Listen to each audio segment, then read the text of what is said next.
Sometimes our monsters fool us. When they're in control of themselves, they seem to be touched by the divine. Sometimes, though, they slip out of control, flinging terrible challenges at heaven. And in their enormity at the natural order of the world, they reach out to us from the depths of our dreams. Yet modern movies have made them as familiar as the boy next door, and strangely seductive, too. Monsters come in all shapes, sizes, and sexes. Fasten your seatbelt. It's going to be a bumpy night. How do you like it? They're all so beautiful. Why don't I have 3 heads?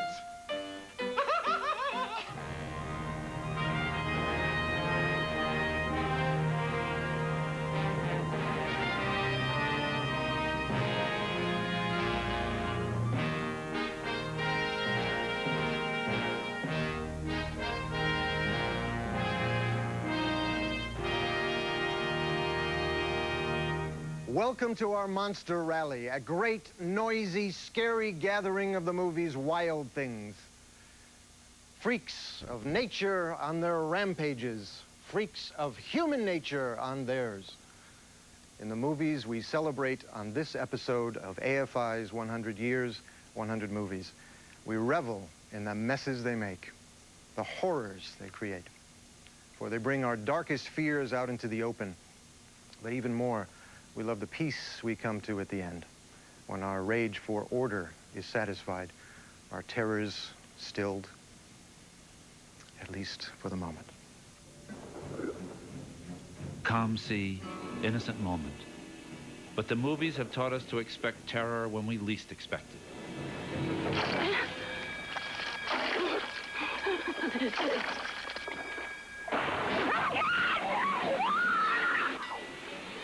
I did not intend Jaws to be a movie where you had to wait an hour to see the shark.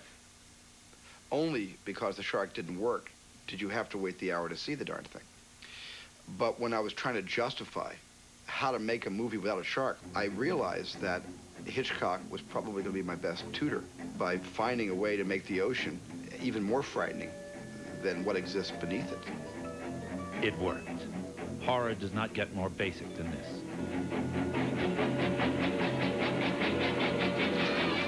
With Jaws, I think you're dealing with the monster under the bed, the childhood fear of the unknown powers of the world around us.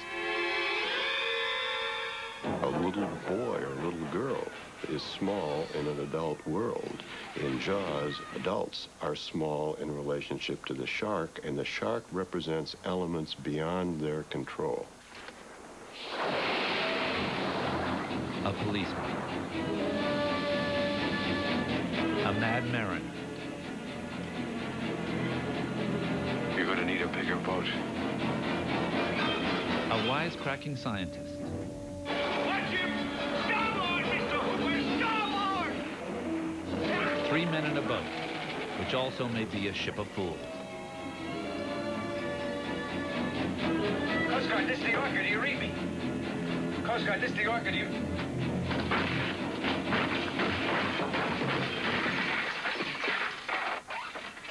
Excuse me, Chief.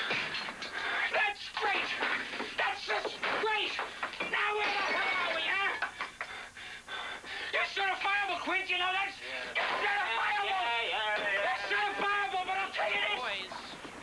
Oh, boys. I think he's come back for his noon feeding. The shark in Jaws is the MacGuffin. You need something to get these 3 guys out on the water going crazy with each other and showing off all these variations of heroism. Quint's heroics are driven by obsession. He's Captain Ahab, and the shark is his Moby Dick. Bring it on, Master! Okay, I'm ready. As sharks and MacGuffins go, he's very smart, demonically possessed by evil, the way great villains so often are.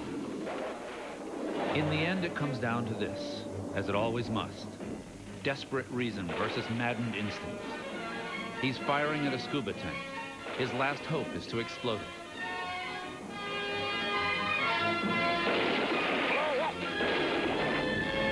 Smile, you son of a bitch!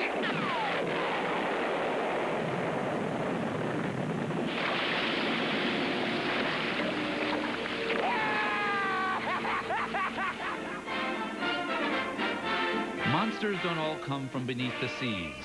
Some sail them. Like Captain Bligh, master of the bounty, whose name became synonymous with tyranny and cruelty. Especially after Charles Laughton's great portrayal of him.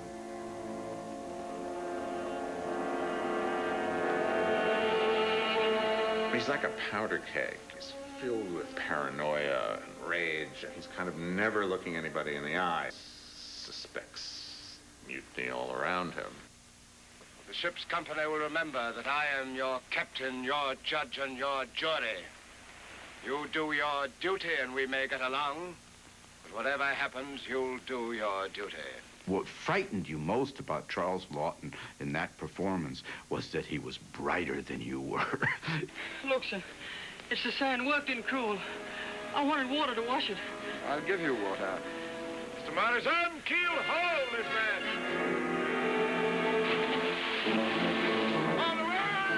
Bligh's punishments always exceeded the crimes. In a way, he was like a shark. There was never a good explanation for his instinctive malevolence. It was purely evil and simply endless. But I beg you don't make that old man come on deck. He can't even walk. If you don't believe me, go below and see for yourself. Are you presuming to give me orders? Reporting on deck for duty, sir.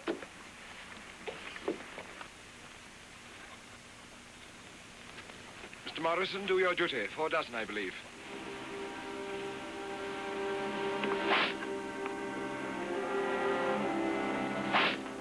He's in his own world. He doesn't connect with anyone else in the movie, but yet we connect with him. Well, what could you expect, Mr. Bligh? The man's dead. There's a kind of remarkable coldness about his performance that I think is really affecting. You really see that he just doesn't care. And Clark Gable is the officer who connects with these people. Are you all right? Thank you, Mr. Christensen. Now you've given your last command on this ship. We'll be men again if we hang for it. You're taking the ship? You need. Where will you? Oh, ask me minute.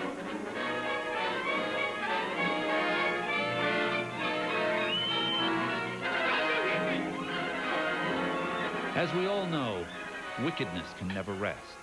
It's a fatal mistake. Take him.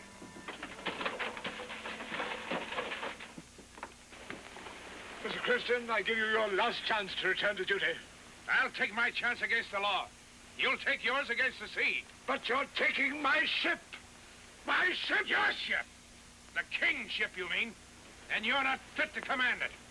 Into the boat. Bligh would find a kind of redemption in an epic feat of seamanship, a 3,600-mile voyage to safety. We've beaten the sea itself.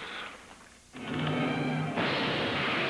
big guy himself, King Kong, when we return on TNT. To AFI's 100 Years, 100 Movies on TNT. And you really believe that you can bring life to the dead? That body is not dead. It has never lived. I created it. I made it with my own hands from the bodies I took from graves, from the gallows, anywhere. Frankenstein is misunderstood by most people as a simple horror story. It is not. It is a very complex morality story. It was based on horror's first classic, Mary Shelley's 19th century novel. It reflects our fears of science and its arrogant challenge to the natural order ordained by God. It's alive. It's moving. It's alive.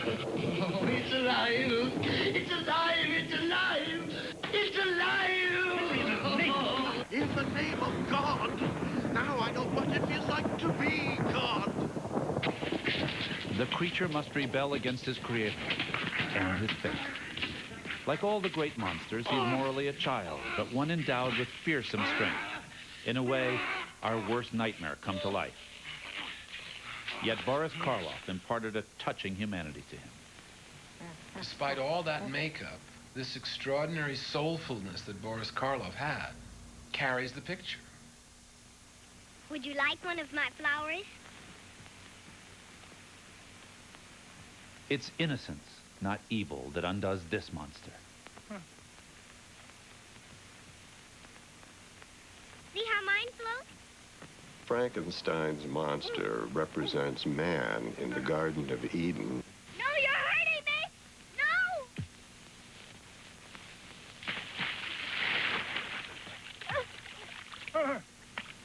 No! Once man bites the apple of knowledge and is expelled from Eden, he must roam the earth in search of his own destiny.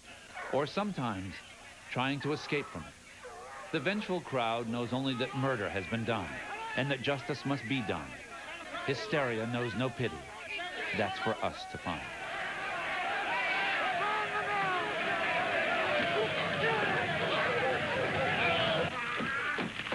I remember asking Karloff about how he felt because it typed him. And he always said that he was very grateful, that it gave him his life, it gave him his bread and butter, and he was very respectful and thankful for the role. We have reason to share those sentiments. Come on. But what is it? It's money and adventure and fame. It's the thrill of a lifetime. Guys with their big promises. As Fay Ray's Ann Darrow discovers too late, a girl can't be too careful of them.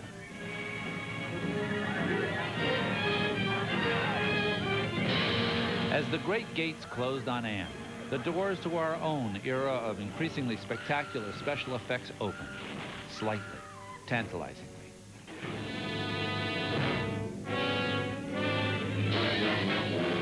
The creation of the legendary visual effects artist Willis O'Brien. Kong was an unsurpassed combination of the scary and the soulful. He is also a figure rich in psychological resonances. Kong is the teenage boy unsure of his manhood, and the girl is the boy's image of female sexuality, both attractive and forbidden. Unlike the other classic movie monsters, Kong had no direct antecedents in myth or literature.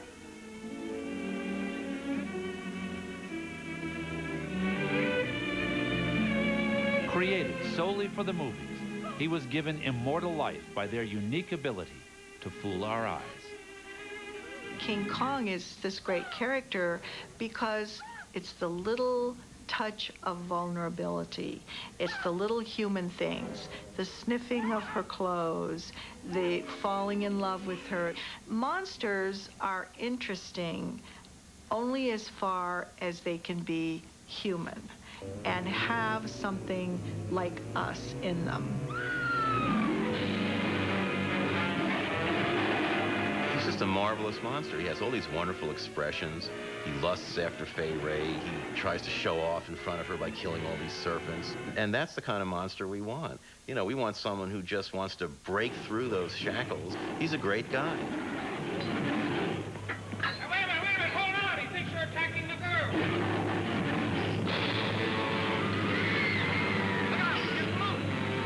Like a lot of great guys, he's also a misunderstood guy. He is rejected by the woman he loves. We can all identify with that. He doesn't fit in the place they take him. We can all identify with that. He finds New York City difficult. We can all identify with that.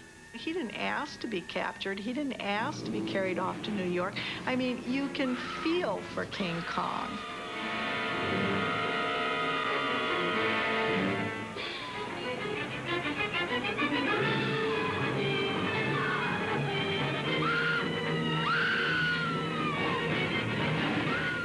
Kong lived on the highest point of his native island. Instinctively, he heads for the same place on this alien isle.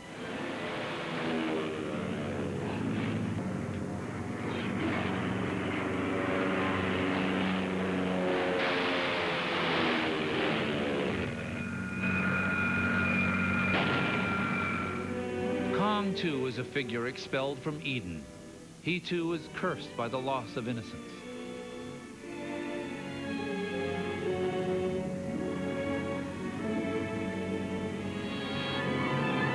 In his his last moments, he knows what his fate must be. We can read it in his eyes, in the posture with which he awaits his death.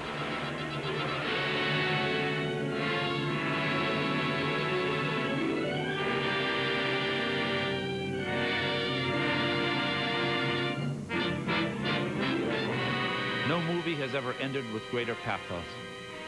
No mere visual effect has ever proved more haunting. Well, Denham, the airplane's got him. Oh, no. It wasn't the airplanes. It was beauty killed the beast.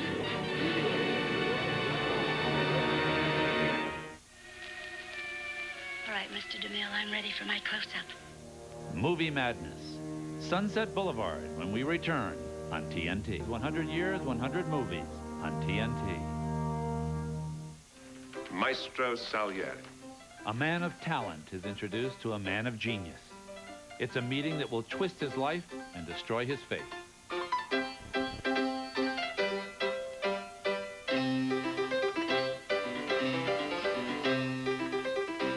For he must reckon enviously with this bitter irony, that God sometimes carelessly bestows his greatest gifts on his least worthy subjects.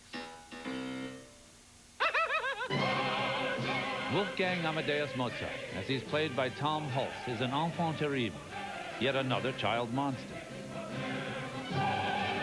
Can this heavenly music possibly redeem a devilish nature?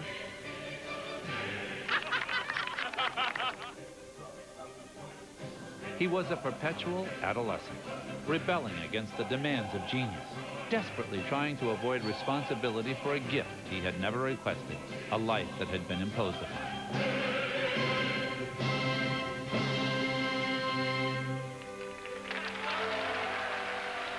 It's as if he's an instrument himself, being played by some unknown, unknowable force.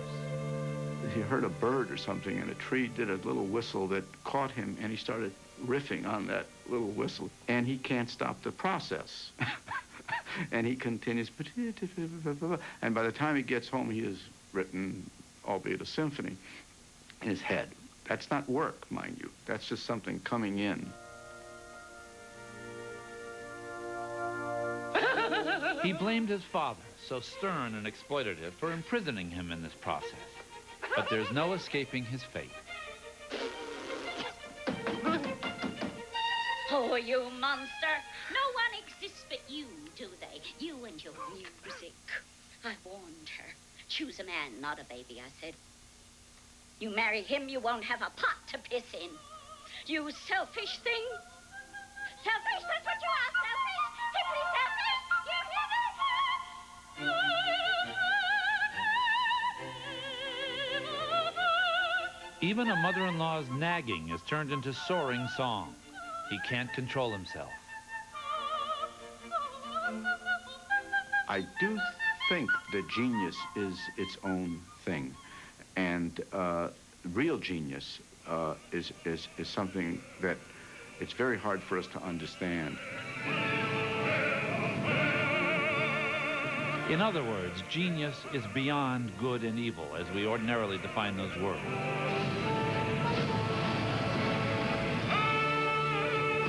All its failures are temporary.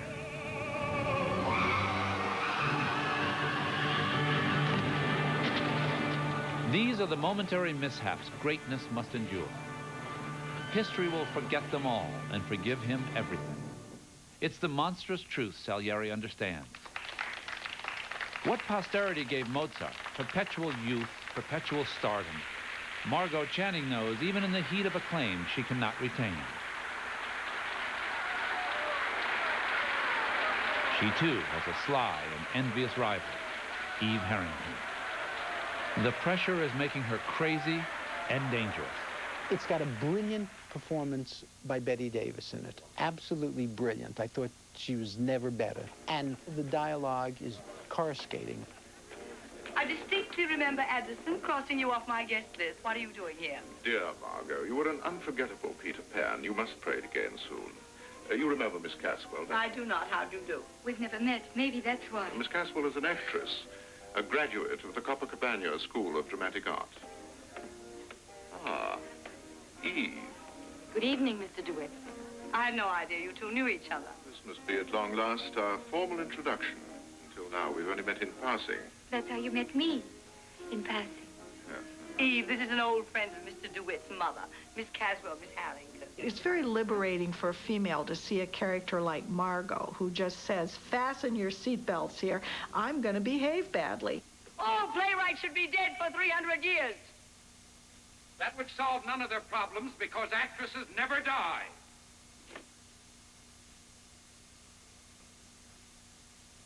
The stars never die and never change.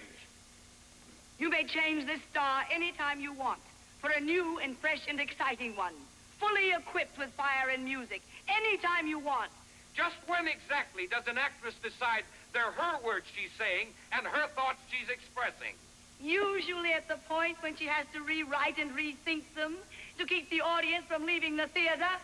It's about time the piano realized it has not written a concerto. Women wanting control, not doing the accepted, more nurturing, subservient role that was assigned to women by society. They become monsters. You've got to stop hurting yourself and me and the two of us by these paranoid tantrums. Oh, that word again. I don't even know what it means. Well, it's about time you found out. I love you. I love you. Ha! You're a beautiful and an intelligent woman. A body with a voice. A beautiful and an intelligent woman and a great actress. A great actress at the peak of her career. You have every reason for happiness. Except happiness. Every reason. But due to some strange, uncontrollable, unconscious drive, you permit the slightest action of a kid like... Of a kid like Eve to turn you into an hysterical, screaming harpy. Now, once and for all, stop it. Somehow she will.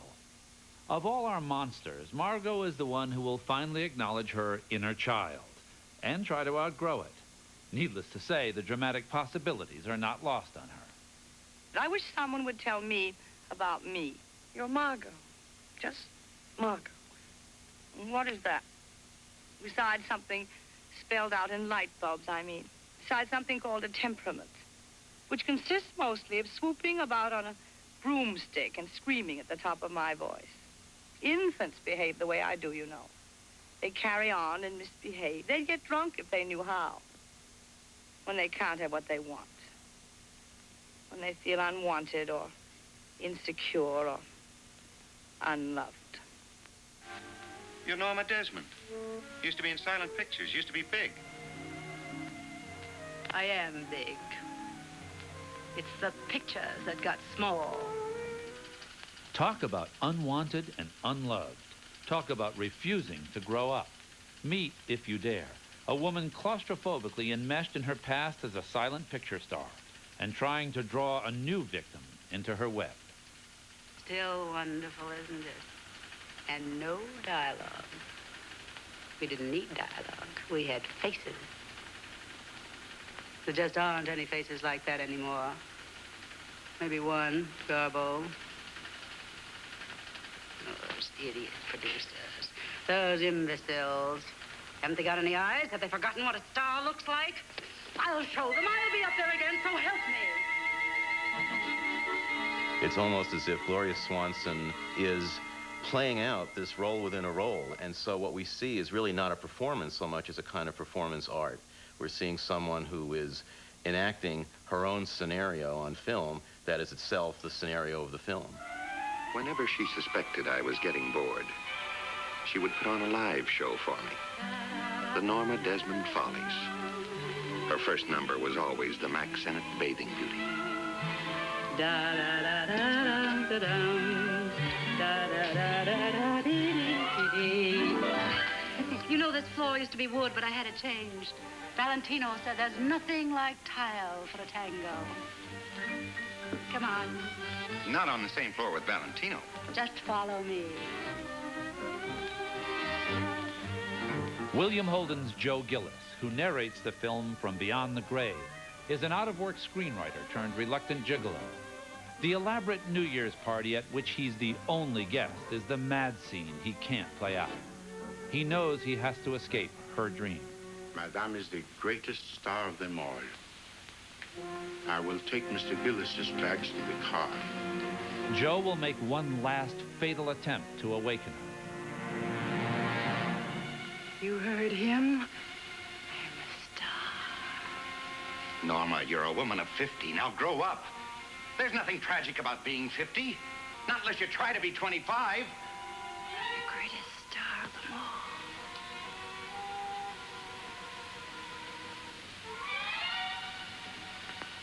Goodbye, Norma. No one ever leaves the star. That's what makes one a star.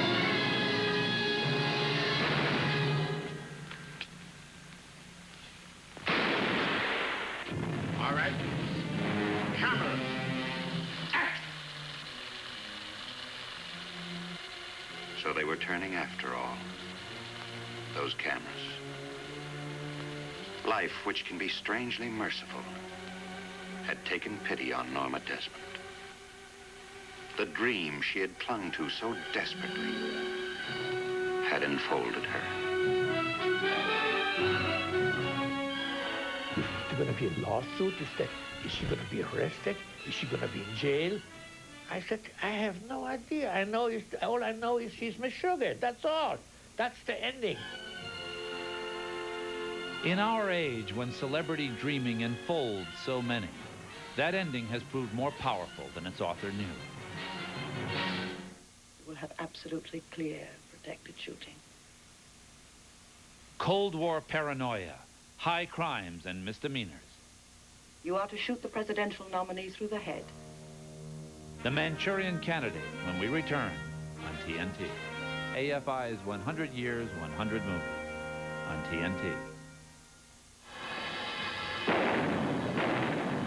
The sleep of reason brings forth monsters. That adage never rang truer than it did in the 1950s. No figments of our anxious imaginations were ever bigger or more ravenous than these creatures. Mutants unleashed or created by the atom. They were projections of our fear of the unknown. A fear that was heightened by the Cold War, and the belief that our enemies represented a new, possibly unconquerable, certainly more subtle kind of evil. And very poor specimens, or perhaps none at all, in the valleys. Formerly, Soldiers at a garden club lecture? In your dreams, or actually, in a hypnotically induced trance. spring and early autumn frost enjoyed by sites with good air drainage, where the cold air can drain safely away to lower levels, gives the hills a decided In this advantage. adaptation of Richard Condon's novel, they are Korean War prisoners being brainwashed, bent to the wills of Russian and Chinese communists. Now then, comrade. May I present the famous Raymond Shaw? Young man, you've flown 8,000 miles to this dreary spot in Manchuria to see. Raymond, pull your chair over here by me, please. I am sure you've all heard the old wives' tale that no hypnotized subject may be forced to do that which is repellent to his moral nature, whatever that may be. Nonsense, of course. Captain Marco? Yes, ma'am. On your feet, Captain, please. Sorry, ma'am.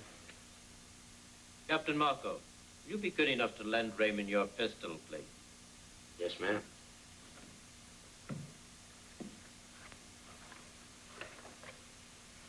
Thanks, Ben. Sure, kid. Shoot Bobby, Raymond. Through the forehead. Yes, ma'am.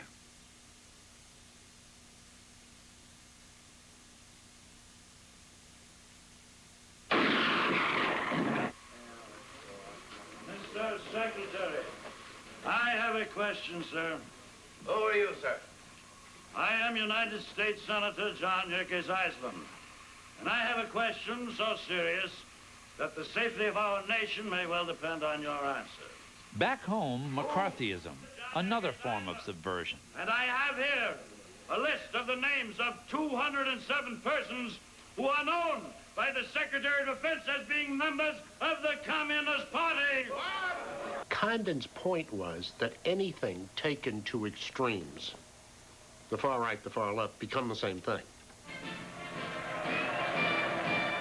Lawrence Harvey's Raymond Shaw is supposedly a war hero, a Congressional Medal of Honor recipient. Mother, what is this? What are you doing here? What only his mother, played by Angela Lansbury, knows is that the Reds have conditioned him to kill on command. Senator Iceland, how about a statement? How does it feel to be the father of the Medal of Honor winner? He's not my father. The senator is Raymond's stepfather. I'm not going to be pretentious enough to try and compare my movie in quality to Hamlet, but it is a ripoff of Hamlet. Raymond, dear, why do you always have to look as if your head's just about to come to a point? Now, just be patient. She'll be here, I guarantee it. His mother is his incestuous queen. His stepfather is, of course, the usurping king. A liberal senator is Polonius. Naturally, there's an Ophelia. Daddy is going to be just thrilled about this.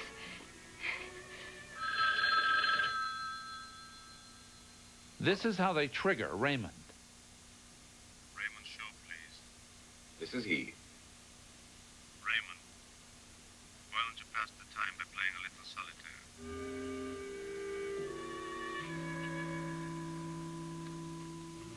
When he turns up a certain card, it's the Red Queen, symbolizing his mother and their tortured relationship, he knows he must kill.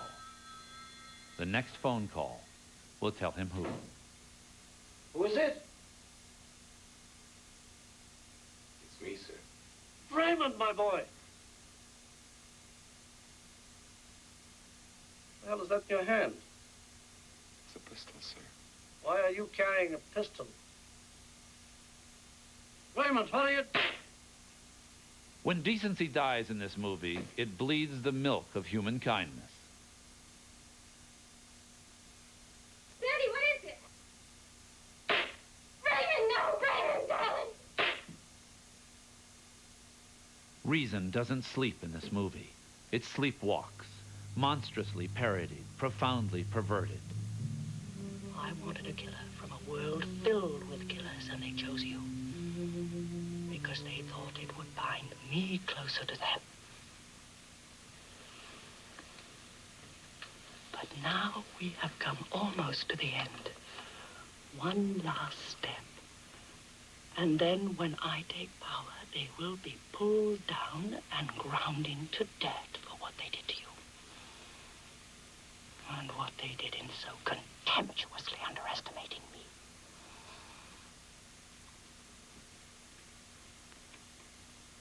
She has repressed any emotions that he could possibly feel in real life because of this terrible sense of shame that he has about the feelings he has for his mother.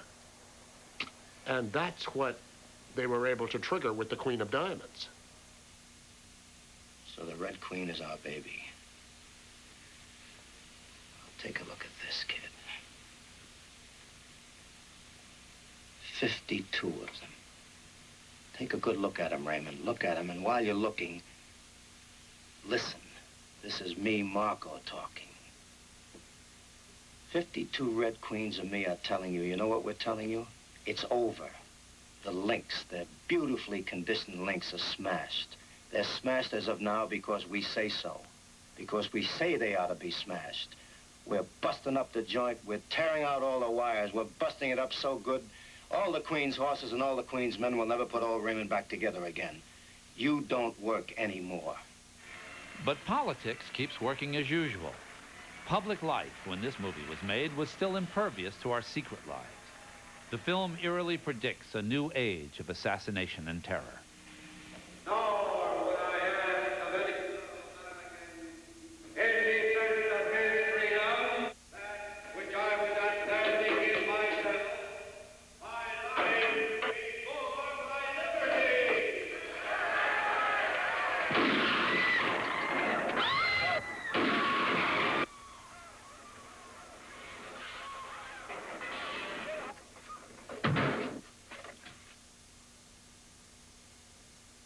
Couldn't have stopped them. The army couldn't have stopped them.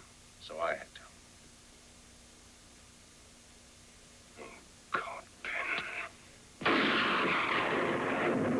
It does play into all of our fears of being controlled, of somehow they're out there. And drawing ever closer, Alfred Hitchcock's Psycho, when we return on TNT. Turn to AFI's 100 Years, 100 Movies on TNT. TNT. It's not a night to be out driving alone, especially if you're a woman who just stole $40,000.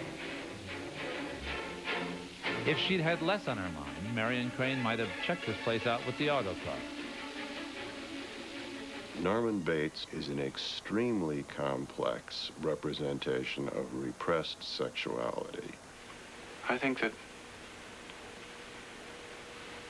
we're all in our private traps, clamped in them, and none of us can ever get out.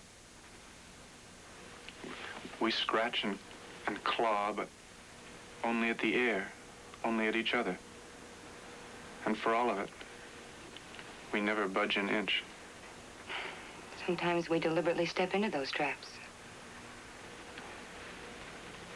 I was born in mine.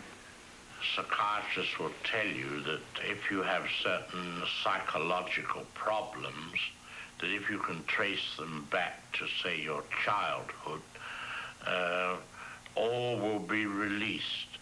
And of course, I don't believe this to be true at all. No, Hitchcock believed we're imprisoned by original sin, that evil, though it might be explicable, is never redeemable. A woman alone, and a woman alone and unclothed, is vulnerable. So somewhere in her mind must be the possibility that something could happen to me. And it does, and it happens sharp and fast and unexpected.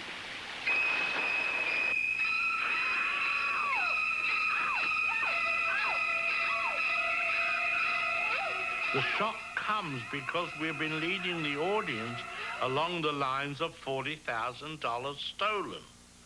But suddenly the twist and the shock is this thing in the shower. From that point on, the audience's mind is full of apprehensions. You go the only place that's left, which is Norman. And Norman comes in, and we spend about 7 minutes of screen time with Norman cleaning up that mess in the bathroom. Oh, God, thank you, Norman. He's a new kind of monster, that nice, neat, slightly nerdy boy next door. And Hitchcock was inventing what would become a potent new genre, the slasher flick. Mr. Arbogast, the private eye, comes to investigate Marion's disappearance. In Freudian theory, a house represents a woman's body. You see the long, narrow Bates Motel pointing in one direction, and in the direction at which it's pointing is the house. He almost says it all just in the way he and the art director set up the two buildings.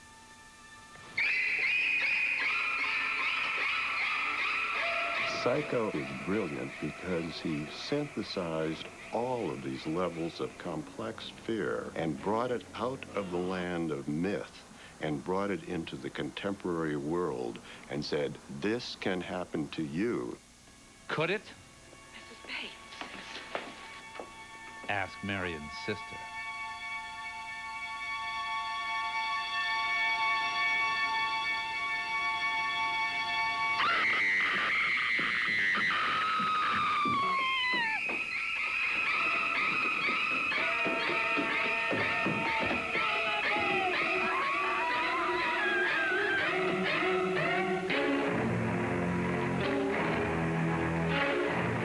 Oedipus complex is taken almost to its extreme as Norman Bates becomes his mother. They're probably watching me. Well, let them. Let them see what kind of a person I am. I'm not even going to swat that fly. I hope they are watching. They'll see. They'll see and they'll know. And they'll say, why, she wouldn't even harm a fly. Horror wears a new mask. The Silence of the Lambs, when we return on TNT. AFI's 100 Years, 100 Movies on TNT. Buffalo Bill, a psychopath who skins his victims.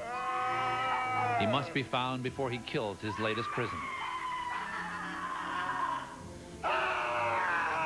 With him, horror reaches new heights of transgressiveness.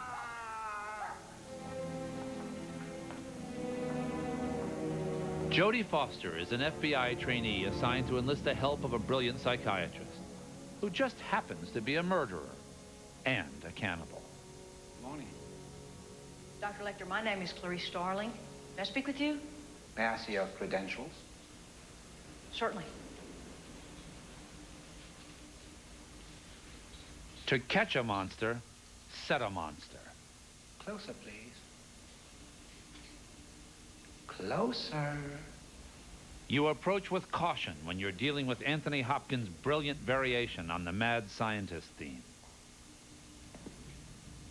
He's like a great therapist, an evil therapist who sees into her soul. He's also a great gamesman. Oh, Agent Starling, you think you can dissect me with this blunt little tool? No. I thought that your knowledge... You're so ambitious, aren't you? Do you know what you look like to me with your good bag and your cheap shoes? You look like a rube. A well-scrubbed, hustling rube with a little taste.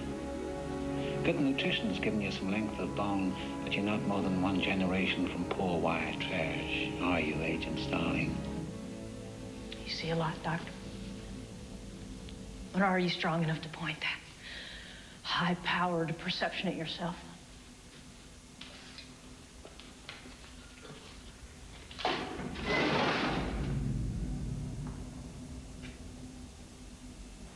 A census taker once tried to test me. I ate his liver with some fava beans and a nice Chianti. He is, on some horrifying level, delightful to us. He has wit. He's being transferred to a more comfortable prison. It's the price paid for his health. But Hannibal, being Hannibal, naturally has bigger plans. Welcome to Memphis, Dr. Lecter. He's always relied on the stupidity of strangers. Jimmy, watch it. He's got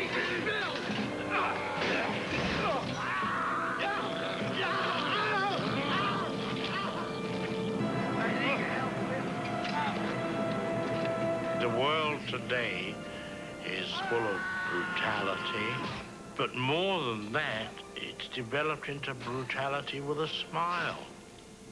It's worse than brutality. The Old Saw by Robert Burns, man's inhumanity to man makes countless thousands mourn. Well, he must have had some reason for saying that.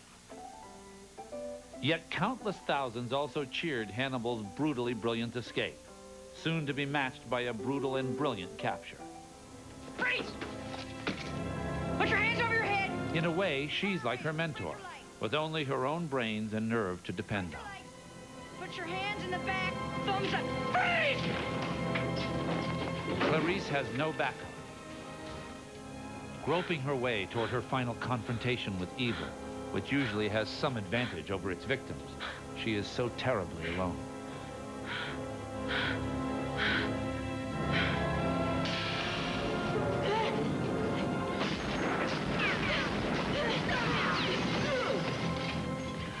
The ogre must die. We still believe that. But this film also knows the forces that drove him are unconquerable. For remember, Buffalo Bill's spiritual twin still lives. His dark charm and disarming wit, just a phone call away. Starling. Don't bother with the trace. I won't be on long enough. I have no plans to call on you, Clarice. The world's more interesting with you in it. So you take care now to extend me the same courtesy. You know I can't make that promise. I do wish we could chat longer, but I'm having an old friend for dinner. Bye. Dr. Lecter. Dr. Lecter. Dr. Lecter. Sometimes, as we've seen, beauty kills the beast. Sometimes a more manly effort is required. But this much we know. This reassurance we always have. Horror will be stuffed back into its box peace restored to the little world every movie is. If only life were so simple.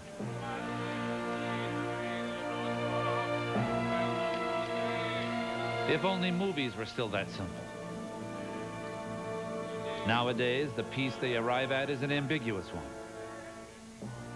For we have learned that wickedness is restless, always on the prowl, and all around us. It is so easily lost in the crowd.